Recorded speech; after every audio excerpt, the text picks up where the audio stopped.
சாக்கடையில் ஊந்து பிள்ளைங்க நாங்கள் புருஷன் எல்லாம்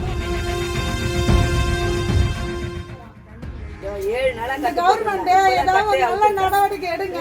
சும்மா வேடிக்கை பார்த்துட்டு போட்டோ பார்த்துட்டு லைக் பண்ணிட்டு போயிடாதீங்க. கடலூரில் பாதாள சாக்கடை கழிவுநீரை அகற்றவில்லை என மாநகராட்சி அதிகாரிகளை கண்டித்து கவுன்சிலரான பரணி முருகன் என்பவர் கழிவுநீர் அருகே அமர்ந்து போராட்டத்தில் ஈடுபட்டார்.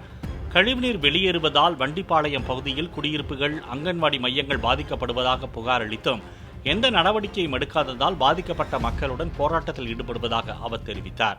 மாநகராட்சி கிட்ட தெரிவிச்சோம், இந்த பாதாள சாக்கடை வழிந்தோட சாக்கடை தண்ணி, பாதாள சாக்கடை தண்ணியை இது வரைக்கும் சரி செய்யல. வந்து ஒரு நாள் வருவாங்க, செய்வாங்க. இன்னைக்கு சரி செஞ்சா நாளைக்கு மறுபடியும் வரும், நாளைக்கு வருவாங்க.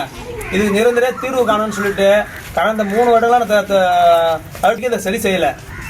மக்கள் இங்க எப்படி வாழ எடுத்து, இங்க 100கணக்கான குடும்பம் வாழுது. இங்க எப்படி மக்கள் வாழ எடுத்து சொல்லுங்க. எத்தனை டைப் தான் நான் போன் அடிக்கிறது, வந்து சரி பண்ணி மோட்டர் ஓடலிங்க ரிப்பேர், மோட்டர் ஓட ரிப்பேர். நான் தான் 2 வருஷமா சொல்றேன், லிப்ட் மேனல் போட்டு தண்ணியா பிரிச்சு விடுங்கன்னு சொல்றேன். நான் 32 வார்டு ஃபுல்லாவே இதே பிரச்சனை, பாதாள சாக்கடை பிரச்சனை தான் போயிட்டு இருக்கு. இது வரைக்கும் சரி செஞ்சு தரல. எப்படிங்க மக்கள் குடும்பம் நடத்துறது? எல்லாம் கர்ப்பிணி பெண்கள் உட்காந்துருக்காங்க, கைக்கு வந்துருக்கு, விட்டு ஃபுல்லா கைக்கு வந்து உட்காந்துருக்கு. அடிக்கடி இதே பிரச்சனையா இருக்கு. பிளே ஸ்டோர் மற்றும் ஆப் ஸ்டோரில் இருந்து பாலிமர் செயலியை QR கோடு மூலம் பதிவிறக்கம் செய்யுங்கள். செய்திகளை உடனுக்குடன் பெறுங்கள்.